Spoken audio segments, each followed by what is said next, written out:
இன்னைக்கு நம்ம கம்பராமாயணத்துல பாலகாண்டத்துல கார்முக படலத்துல 33வது பாடல் பார்க்க போறோம். ஆடக மால்வரை அன்னது தன்னை தேட அரு மாமணி சீதையினும் பொன் சூடக வாழ்வளை சூட்டிட நீட்டும் ஏடு அவிழ் மாலை இது என்ன எடுத்தான்.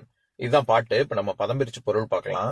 மால் ஆடகம் வரை பெரிய பொன்மலையை அன்னது தன்னை ஒத்தாகிய சிவவில்லை தேட அரு மாமணி தேடுதற்கு அரிய சிறந்த ரத்தினம் போன்றவளும் சீதை எனும் பொன் சூடகம் சீதை எனப்படுபவளுமான பொன்னாலாகிய சூடகம் என்ற வால்வளை சூட்டிட கை வளையல் அணிந்த நங்கைக்கு சூட்டிடும் பொருட்டு நீட்டும் ஏடு அவிழ் மாலை நீட்டுதற்கு உரிய மலர்ந்த பூமாலையே என்ன எடுத்தான் என்று எண்ணுமாறு எளிதாக தூக்கி எடுத்தான்.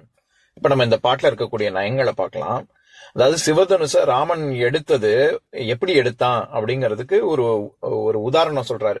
அதாவது அது வில்ல எடுக்கிற மாதிரி மலையை எடுக்கிற மாதிரி அந்த மாதிரி எல்லாம் எதுவும் பண்ணல. சீதையை மனம் முடிப்பதற்காக சீதைக்கு சூட்டுவதற்காக பூமாலையை எப்படி எடுப்பானோ அப்படி அந்த சிலையை எடுத்தான் அப்படின்னு ரொம்ப அழகா கம்பர் சொல்றாரு. இதுல இருக்கக்கூடிய சொற்கள் சிலவற்றை பார்க்கலாம். மால் ஆடகம் வரை அப்படின்னா மால் அப்படிங்கிறதுக்கு நம்ம ஏற்கனவே சென்ற பாடல்லையே பார்த்திருக்கோம். அதாவது மாக மடங்களும் மால் விடையும் பொன் நாகமும் நாகமும் நாண நடந்தான் அப்படிங்கிற இடத்துல மால் விடை ரொம்ப பெரிய காளை அப்படின்னு மால் அப்படின்னாலே பெருசு பெரியது அப்படிங்கிற ஒரு பொருள் பார்த்தோம்ல, அந்த பொருள்ல தான் இங்கேயும் வருது. ரொம்ப பெரிய மலை மாதிரி அப்படின்னு பொன்மலை ஆடகம், அது ஆடகம்ங்கிற சொல்லும் நம்ம முன்னாடியே பார்த்திருக்கோம். அதாவது கம்பராமாயணத்துல 123வது பாடல் அயோத்தியில எப்படி அந்த அரண்மனையில இருக்கக்கூடிய தூண் எப்படி இருக்கு அப்படிங்கறது பாடல். அதை நான் படிக்கிறேன், கேளுங்க.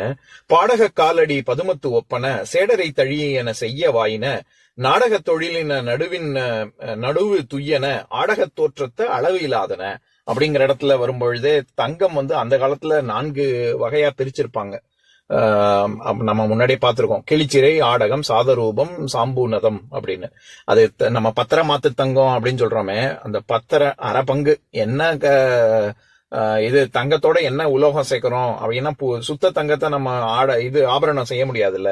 அது அப்பவே பார்த்திருக்கோம். அதாவது தங்கத்தோட வெள்ளி சேர்க்கும் போது அது கிளிச்சிறை, தங்கத்தோட நிக்கல் சேர்க்கும் பொழுது சாதரூபம், தங்கத்தோட அலுமினியம் சேர்க்கும் பொழுது சாம்பூனதம், தங்கத்தோட இண்டியம் அப்படிங்கிற ஒரு உலோகம் சேர்க்கும் பொழுது அது ஆடகம்.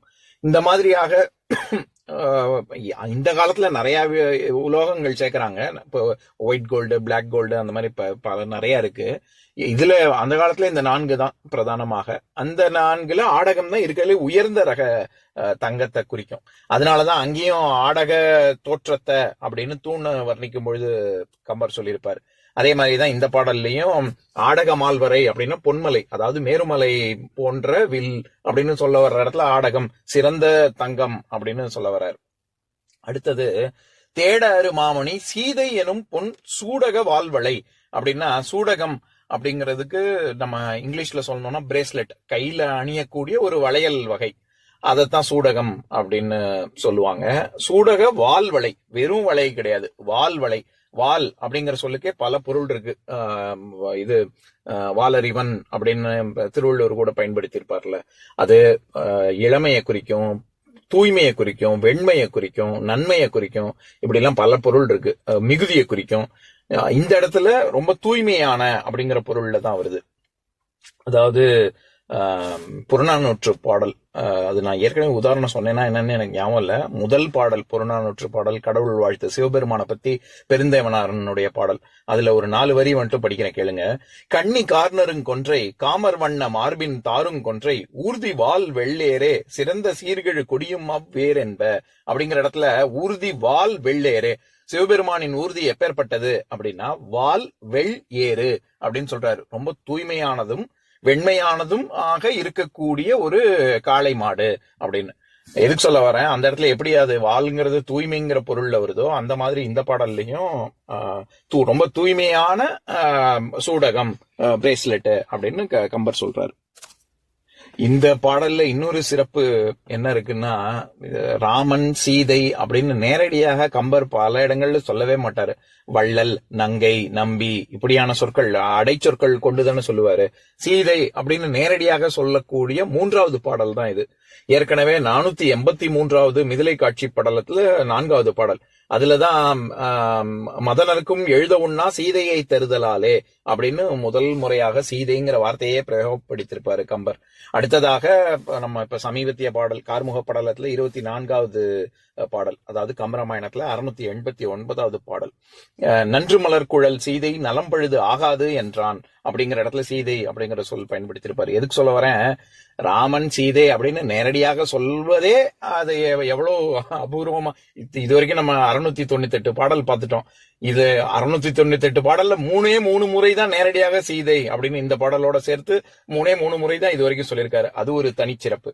அடுத்தது எப்படி அந்த பூமாலையும் எப்படி இருந்தது அப்படின்னு வர்ணிக்கிற இடத்துல ஏடு அவிழ் மாலை இது என்ன எடுத்தான் அப்படின்னு ஏடு அப்படின்னு சொல்றாருல, அந்த ஏடு அப்படிங்கிற சொல்லுக்கு அது பூவிதழையும் குறிக்கும், மலரையும் குறிக்கும். அதை தவிர கிட்டத்தட்ட 10 அர்த்தம் இருக்கு அதுக்கு, அந்த சொல்லுக்கு.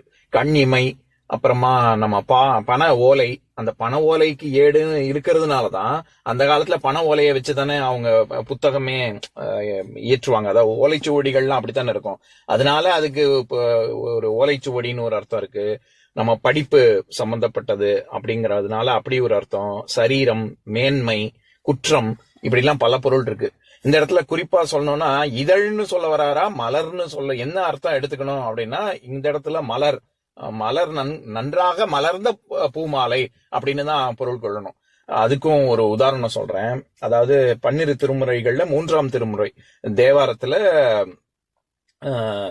திரு இன் நம்பர் அப்படிங்கிற ஒரு பகுதி. அதுல திருஞான சம்பந்தனுடைய பாடல் திருமுக்கால் அப்படின்னு இருக்கக்கூடிய ஸ்தலத்துல பாடப்பெற்ற பாடல். அங்க இருக்கக்கூடிய சிவபெருமான் எழுத்தறிந்த ஈஸ்வரர் அப்படின்னு, பார்வதி தேவி கொந்தார் பூங்குழல் அம்மை அப்படின்னு. இந்த சுவாமிக்கு முன்னாடிதான் திருஞான சம்பந்தர் இந்த பாடலை பாடியிருக்காரு. அதுல இருக்கக்கூடிய இறுதியான பாடல் ஏடமர் பொழிலணி இன்னம்பர் ஈசனை நாடமர் ஞான சம்பந்தன் நற்றமிழ் பாடவல்லார் பழியிலரே அப்படின்னு. இதை யாரு இந்த பாசுரங்களை படிக்கிறாங்களோ அவங்களுக்கு குற்றம் குறை வராது அப்படின்னு பலஸ்துதி பாடல். எதுக்கு சொல்ல வரேன், அந்த பாடல்ல ஏடமர் பொழிலணி அப்படின்னு வர்ற இடத்துல ஏடு அப்படிங்கிற சொல் பூ இதழ்னு இல்ல, பூக்கள் உள்ள சோலை அப்படிங்கிற பொருள்ல வரும். அதே அர்த்தத்தை வரேன். அந்த மாதிரி இங்க கம்பர் ஏடவிழ் மாலை இது அப்படின்னா நன்றாக மலர்ந்த பூவினால் செய்யப்பட்ட ஒரு மாலை எப்படி இருக்குமோ அந்த மாதிரியான பூமாலையை ராமன் எடுத்தான் அப்படின்னு சொல்றாரு. இதுல அவிழ், அதாவது ஏடு அவிழ் மாலை அப்படின்னு வருது இல்ல.